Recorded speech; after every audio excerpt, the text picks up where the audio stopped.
अच्छा, जब भी कोई सरकार किसी बड़ी कंपनी को कौड़ियों के भाव जमीन देती है, तो एक सवाल सबके मन में आता है। क्या ये बस दोस्ती निभाई जा रही है या फिर इसके पीछे कोई बड़ी सोच है, कोई विकास का प्लान है? चलिए आज इसी सवाल की तह तक जाते हैं और देखते हैं कि पूरी दुनिया में आखिर होता क्या है। सीधा सा हिसाब है, लोग यही कहते हैं कि अरे ये तो बस कॉर्पोरेट को फायदा पहुंचाया जा रहा है। मतलब पहली नज़र में तो यही लगता है ना कि ये सब बड़ी कंपनियों को खुश करने के लिए हो रहा है, और ये बात हमें बार बार सुनने को मिलती है। लेकिन क्या कहानी सच में इतनी सीधी है? अगर हम दुनिया भर में देखें ना, तो पता चलता है कि मामला इससे कई ज़्यादा पेचीदा और मज़ेदार भी है। तो ठीक है, सबसे पहले दुनिया के कुछ बड़े एग्जाम्पल्स देखते हैं, ऐसे एग्जाम्पल्स जो इस तरफदारी वाली सोच पर मतलब सवाल खड़े करते हैं। और हमारी लिस्ट में पहला नाम है अमेरिका का। बात हो रही है इलेक्ट्रिक कारों की दुनिया की सबसे बड़ी और सबसे चर्चित कंपनी टेस्ला की। अब हुआ ये कि अमेरिका में टेस्ला को हजारों एकड़ जमीन, आप समझिए, लगभग मुफ्त में दे दी गई। उस वक्त हंगामा मच गया। लोगों ने कहा सरकार ये क्या कर रही है, इतनी सब्सिडी क्यों दे रही है? लेकिन आज की तस्वीर देखिए, वही फैक्ट्री 11,000 से ज्यादा लोगों को नौकरी दे रही है और सरकार को $1 अरब का टैक्स। तो जो पहले फेवर लग रहा था, वो तो एक जबरदस्त इन्वेस्टमेंट निकला। चलिए अब अमेरिका से सीधा चलते हैं चीन।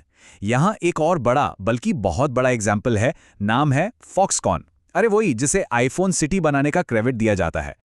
कहानी यहां भी बिल्कुल वैसी ही है। फॉक्सकॉन को बहुत सस्ती जमीन मिली, साथ में पूरा का पूरा इंफ्रास्ट्रक्चर भी सरकार ने बना कर दिया, और इसका जो नतीजा निकला वो तो कमाल का था। जिंगजो शहर का नाम ही आईफोन सिटी पड़ गया। सोचिए, लाखों लोगों को नौकरियां मिली और चीन से अरबों खरबों डॉलर का एक्सपोर्ट हुआ। मतलब डेवलपमेंट का एक जबरदस्त मॉडल बन गया। अब मन में ये सवाल आ सकता है कि भाई ये तो अमेरिका और चीन की बातें हैं, हमारे यहाँ क्या? पर सच तो ये है कि ये कोई नई चीज नहीं है। इसका सबूत तो हमें अपने ही देश के इतिहास में मिल जाता है।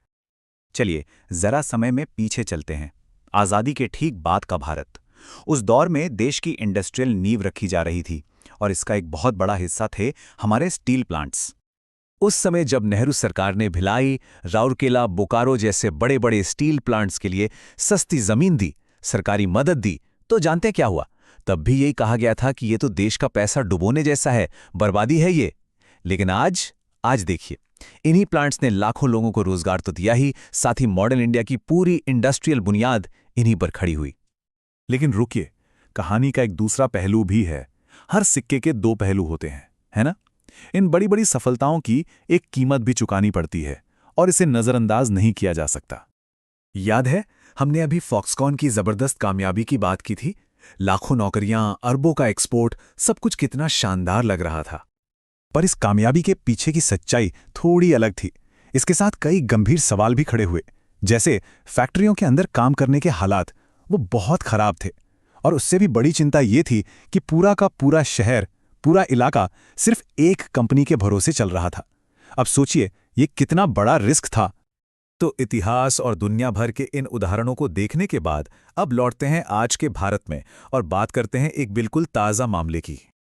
मामला है बिहार के भागलपुर का, जहां हाल ही में अडानी ग्रुप को बहुत ही कम कीमत पर जमीन दी गई है, और इस एक फैसले ने उसी पुरानी बहस को फिर से हवा दे दी है।